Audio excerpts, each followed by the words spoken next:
এবার বন্ধ করো রাধা।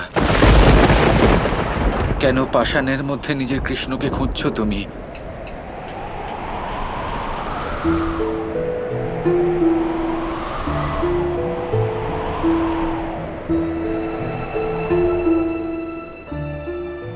কৃষ্ণ, আমি কেন এরকম অনুভব করছি যে তুমি এখানেই আছো? না, আমি জানি এটা আমার ভ্রম। তুমি এখানে কি করে থাকতে পারো? কিন্তু যদি আমরা কারোর সাথে এতখানি সময় কাটিয়ে থাকি আর সে যদি হঠাৎ করেই ছেড়ে চলে যায়, তাহলে এমন ভ্রম তো হবেই। আর তাছাড়া যদি বিশ্বাস থাকে, তাহলে ভ্রমও সত্যের রূপ নিতে পারে। সেই জন্যই তো আমি এই কাজ করছি, যাতে পাষাণের মধ্যেও আমি আমার ভিতরের কৃষ্ণকে খুঁজে পাই। যদি কৃষ্ণ এখানে থাকতো, তাহলে ও এটাই করত। না ভোজন করত, না ঘুমোতো, না জল গ্রহণ করত। আমারও শুধু এটাই করার ইচ্ছা আছে। আর আমি তোমায় বাধা দিতাম, তোমায় খেতে বলতাম রাধা, বিশ্রাম করতে বলতাম, কিন্তু এইসব করতে পারবো না।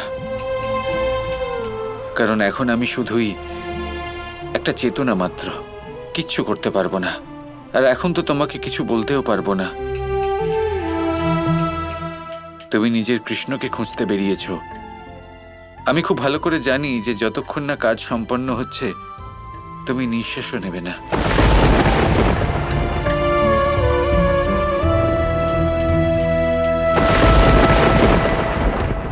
দেবী তুলসী, আমি চাই যে আপনার সাথে ন্যায় করা হোক।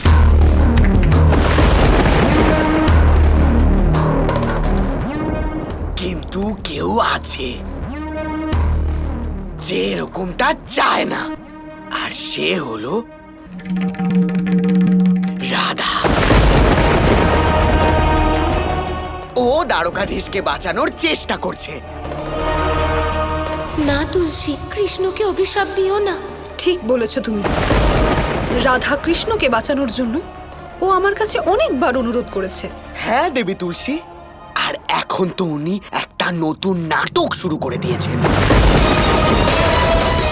আপনি কি জানেন যে উনি আমাকে এখানে কেন পাঠিয়েছেন?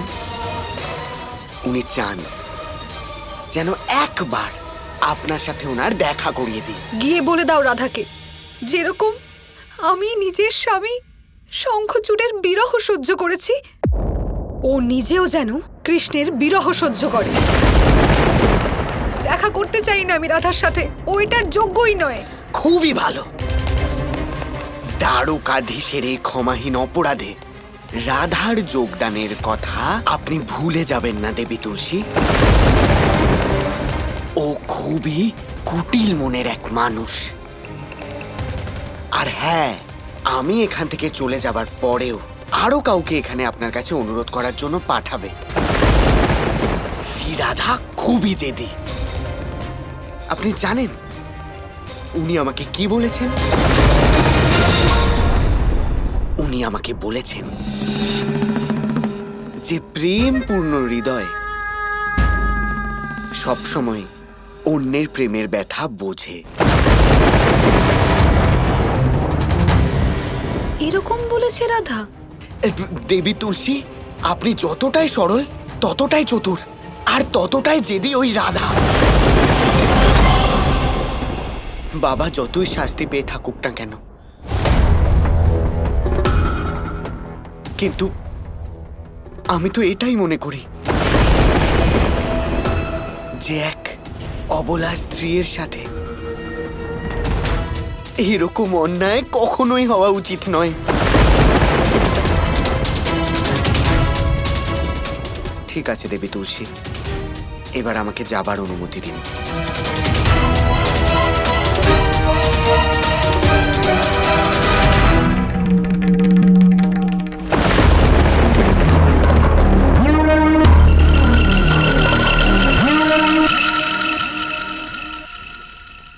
রাধার এই সংবাদ আমাকে বিচলিত করছে। ও জানে যে আমি ভালোবাসি আর প্রেম সম্পর্কে বুঝিও।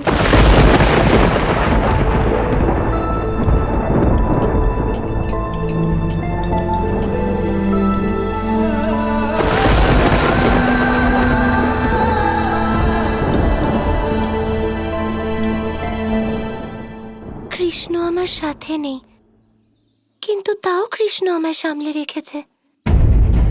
আমার অন্তরে যে কৃষ্ণ আছে সেই আমার সাহস আর সম্বল।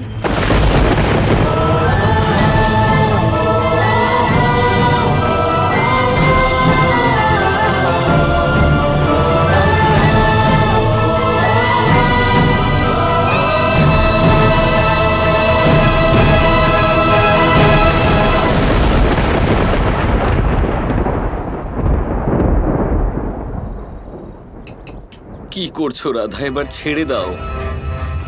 থামো রাধা, নিজের দশা দেখো। এত বড় পাষাণ আর তোমার কোমল হাত। রাধা, তোমার কোমল হাতে এই পাষাণের কঠোরতা সহ্য করতে পারবে না। শ্রীরাধা, আপনি নিজেকে এতটা কষ্ট দিচ্ছেন কেন? হ্যাঁ শ্রীরাধা, আমরা আপনার এই অবস্থা দেখতে পাচ্ছি না। আমি আপনার কাছে অনুরোধ করছি যে আপনি নিজেকে এতটা কষ্ট দেবেন না। যা আপনারা কষ্ট মনে করছেন সেটা আমার তপস্যা কৃষ্ণের প্রতি। কিছু অন্তত মুখে দাও রাধা। এই কাজের জন্য তোমার শক্তির তো প্রয়োজন হবে, তাই না? দাদা, আমার প্রাণ অন্যের শক্তির ওপর নির্ভর করে না। আসলে কৃষ্ণের শক্তির দ্বারাই আমার প্রাণ স্পন্দিত হয়। আর তাছাড়া কৃষ্ণ তো আমার অন্তরে আছে, ও আমার সুরক্ষা করবে। আপনারা ফিরে যান, আমি এখানেই থাকবো। আমার কিছু হবে না। না শ্রীরাধা, আমরা আপনাকে এই অবস্থায় ফেলে যেতে পারবো না। হ্যাঁ রাধা, আমরা সবাই তোমাকে না নিয়ে এখান থেকে যাব না। একে তো কানাই আমাদের সাথে নেই, তার উপর তুমি নিজের এই দশা বানিয়ে ফেলেছো। এবার তুমিই বলো আমরা এবার কি করব? ভালোই হয়েছে, না খেয়ে মরে যাবেন।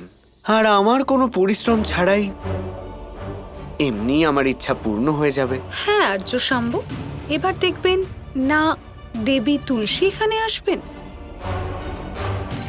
আর না শ্রীকৃষ্ণ কখনো ফিরবেন।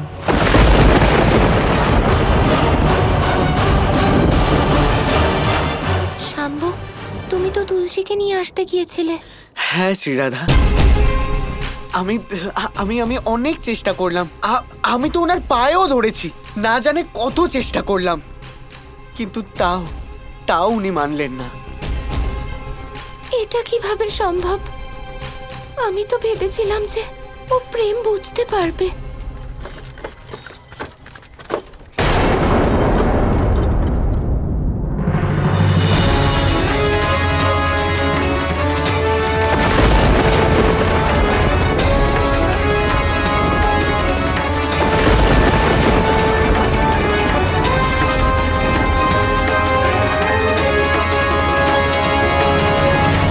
আমি জানতাম তুমি আসবে তুলসী, আমার প্রেম বুঝবে।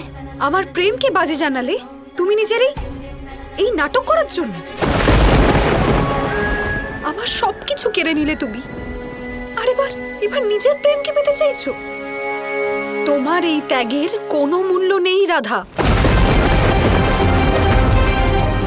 থাকো তুমি বনের এই নির্জন স্থানে, ক্ষুধার্ত থাকো, তৃষ্ণার্ত থাকো, কিন্তু তুমি কোনো কিচ্ছু পাবে না।